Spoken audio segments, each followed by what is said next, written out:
ఈ మధ్యకాలంలో మనం సోషల్ మీడియాలో బాగా వింటుంది కన్నప్ప అనే పేరు. ఇప్పుడు నేనున్నాను కన్నప్ప ఆలయం దగ్గర. ఇక్కడే అండి భక్త కన్నప్ప ఆ శివుడికి తన 2 కళ్ళు అర్పించి శివుడి దగ్గర నుంచి మోక్షం పొందాడు. అప్పటి నుంచి శ్రీ భక్త కన్నప్ప స్వామివారి దేవాలయంగా మారింది. కాళ్ళు గాలిపోతున్నాయి. ఈ భక్త కన్నప్ప ఆలయం వచ్చేసి ఆగండి దేవుని చివరిలో చూపిస్తాను. శ్రీకాళహస్తిలో ఉందండి, పెద్ద కొండపైన. కింద పరమేశ్వరుడు ఉంటాడు, పైన భక్తుడు ఉంటాడు.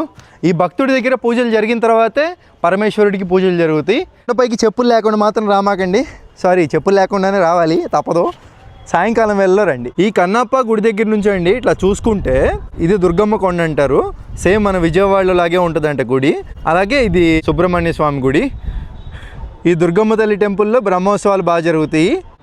ఇది భక్త కన్నప్ప ఆలయం కదా, దీని వెనకే శివపార్వతుల బొమ్మలు ఉన్నాయండి. నభూతో నా భవిష్యత్ అన్నట్టు ఉన్నాయి కదా, మామూలుగా లేవు. ఇంకా చూసారు కదండి, డ్రోన్ షాట్స్ కూడా ఆ రేంజ్లో ఉంటాయి అన్నమాట. ఇక్కడ చాలామంది చూస్తున్నారా పెంకులు అమర్చారు, ఒక పెంకు పైన ఒక పెంకు. ఎందుకంటే ఎన్ని పెంకులు అమరిస్తే అన్ని స్టేర్లు ఇల్లు కట్టుకుంటారనంట. అదొక మూఢనమ్మకం. ఇదిగోండి భక్త కన్నప్ప గుడి, అది క్లోజ్లో ఉంది. ఇది టెంపుల్ అయితే మనం జూమ్ చేసి చూడడమే. కాలిపోతున్నాయి, కాళ్ళు అయితే తగలబడిపోతున్నాయి. క్లియర్గా కూడా కనపట్లే నాకు తెలిసి, ఇంకా కనపడింది చూడడమే మనం.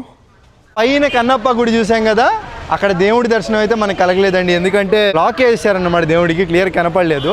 ఇప్పుడు శ్రీకాళహస్తేశ్వర గుడి ఎదురు కుడి పక్కన ఇక్కడ చూస్తున్నారు కదా, ఈ కుడి పక్కన అదే నమూనాతో విగ్రహం ఉంది కన్నప్ప గారిది, భక్త కన్నప్ప. అది అసలు అదిరిపోతుంది విగ్రహం, మామూలుగా లేదు. ఓం నమో కన్నప్పాయ. స్వామివారి పాదాల దగ్గర శివలింగం అయితే ఉందండి. ఆ మహాశివుడు తన భక్తుడు ఎప్పుడు పైనే ఉండాలని చెప్పి ఆ విధంగా చేశారండి. నిజంగా ఆ సూర్య ప్రతిబింబం వెనకమాల భలే ఉంది కన్నప్ప గారికి.